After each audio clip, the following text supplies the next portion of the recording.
पहला भाग, हारूत और मारूत की कहानी। इस्लामी मान्यताओं में हारूत और मारूत की कहानी बहुत ही दिलचस्प है। यह कहानी स्वर्गदूतों, प्रलोभन और सही रास्ते से भटकने के परिणामों के बारे में है। हारूत और मारूत दो स्वर्गदूत थे जिनका स्वर्ग में ऊंचा दर्जा था। वे अपनी बुद्धिमानी और धर्मपरायणता के लिए जाने जाते थे। उनकी कहानी हमें ईश्वर की आज्ञा का पालन करने के महत्व और घमंड और प्रलोभन के खतरों की याद दिलाती है। कुरान में उनकी कहानी का संक्षेप में उल्लेख है, लेकिन इस्लामी परंपरा में इसका विस्तार से वर्णन किया गया है, जो विश्वासियों के लिए बहुमूल्य शिक्षा प्रदान करता है। दूसरा भाग, धरती पर भेजे गए स्वर्गदूत। हारूत और मारूत की कहानी उस समय की है जब मानव जाति मूर्ति पूजा और दुष्टता से जूझ रही थी। यह एक ऐसा समय था जब समाज में नैतिकता का पतन हो रहा था और लोग अपने स्वार्थ और लालच के कारण सही और गलत का भेद भूल चुके थे। लोग भगवान से मुंह मोड़ रहे थे और भ्रष्ट आचरणों में लिप्त थे। वे अपने व्यक्तिगत लाभ के लिए दूसरों का शोषण कर रहे थे और समाज में अराजकता फैल रही थी। यह देखकर स्वर्ग में मौजूद स्वर्गदूतों ने आश्चर्य व्यक्त किया और सवाल किया कि भगवान ने इस तरह के व्यवहार की अनुमति क्यों दी। स्वर्गदूतों को यह समझ में नहीं आ रहा था कि भगवान ने मनुष्यों को इतनी स्वतंत्रता क्यों दी है। भगवान ने अपनी असीम बुद्धिमानी से स्वर्गदूतों को समझाया कि मनुष्य आसानी से परीक्षा में पड़ जाते हैं और अक्सर अपनी इच्छाओं के आगे झुक जाते हैं।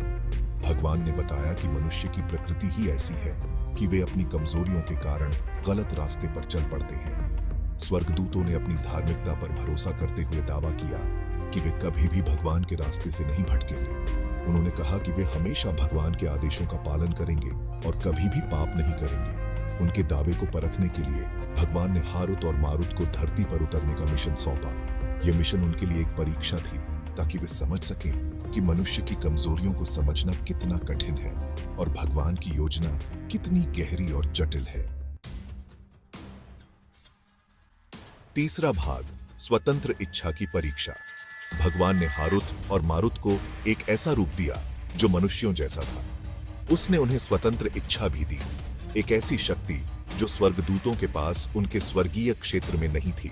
उनका मिशन लोगों के बीच रहना, उनके तरीकों को देखना और उनका मार्गदर्शन करना था। भगवान ने उन्हें सांसारिक प्रलोभनों के आकर्षण के बारे में चेतावनी दी और अपने विश्वास में दृढ़ रहने के महत्व पर जोर दिया। उसने उन पर जादू के रहस्य प्रकट किए, एक ऐसी शक्तिशाली शक्ति जिसका उपयोग अच्छे और बुरे दोनों के लिए किया जा सकता है, लेकिन उन्हें इसे किसी को भी सिखाने के खिलाफ सख्त चेतावनी दी। चौथा भाग, जादू का धोखा।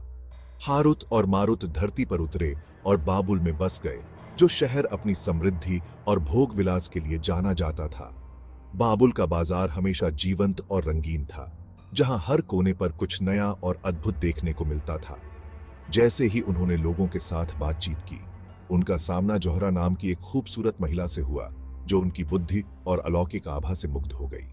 जोहरा की सुंदरता और उसकी रहस्यमयी मुस्कान ने हर किसी को अपनी ओर आकर्षित कर लिया था। जोहरा हारूत और मारूत के पास मौजूद जादू के रहस्यों को जानने के लिए बेताब थी। उसने सुना था कि उनके पास ऐसे रहस्य हैं जो किसी को भी असीम शक्ति दे सकते हैं। वह उन रहस्यों को जानने के लिए किसी भी हद तक जाने को तैयार थी। उसने उन्हें बहकाने की कोशिश की, इस उम्मीद में कि वह उनका पक्ष हासिल कर लेगी और वह ज्ञान प्राप्त कर लेगी जिसकी उसे लालसा थी।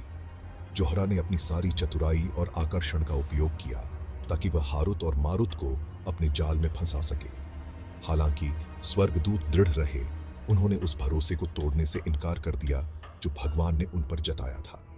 उनके मन में एक गहरी आस्था थी और वे जानते थे कि इस परीक्षा में सफल होना उनके लिए कितना महत्वपूर्ण था। उन्होंने जोहरा के हर प्रयास को नाकाम कर दिया और अपने कर्तव्य पर अडिग रहे। पांचवां भाग, निषिद्ध ज्ञान की कीमत। यह कहानी हमें उन रहस्यमयी और प्राचीन कालों में ले जाती है जब ज्ञान की खोज में लोग अपनी आत्मा तक को दांव पर लगा देते थे। जोहरा ने हिम्मत नहीं हारी, उसने एक चालाक योजना बनाई। वह जानती थी कि उसे अपने लक्ष्य तक पहुंचने के लिए असाधारण उपाय अपनाने होंगे। उसने हारूत और मारूत से संपर्क किया और खुद को एक पश्चातापी पापी होने का नाटक किया जो उनके मार्गदर्शन की तलाश में थी।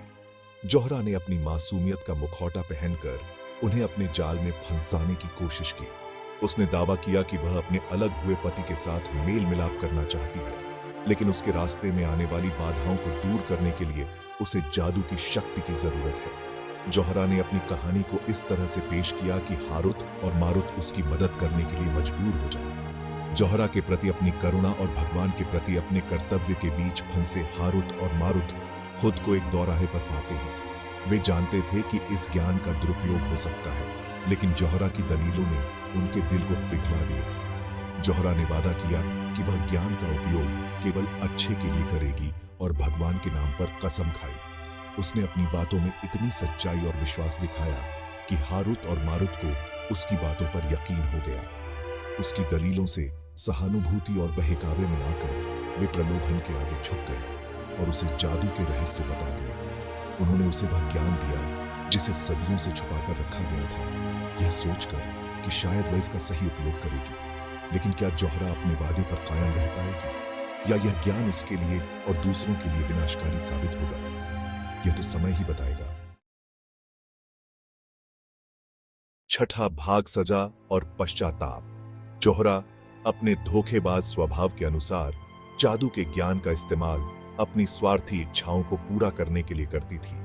उसने अपने आसपास के लोगों को हेरफेर और नियंत्रित करने के लिए अपनी नई शक्ति का उपयोग करके अराजकता और कलह फैलाई।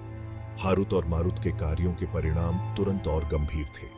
भगवान उनकी अवज्ञा से क्रोधित होकर उन्हें कड़ी सजा दी।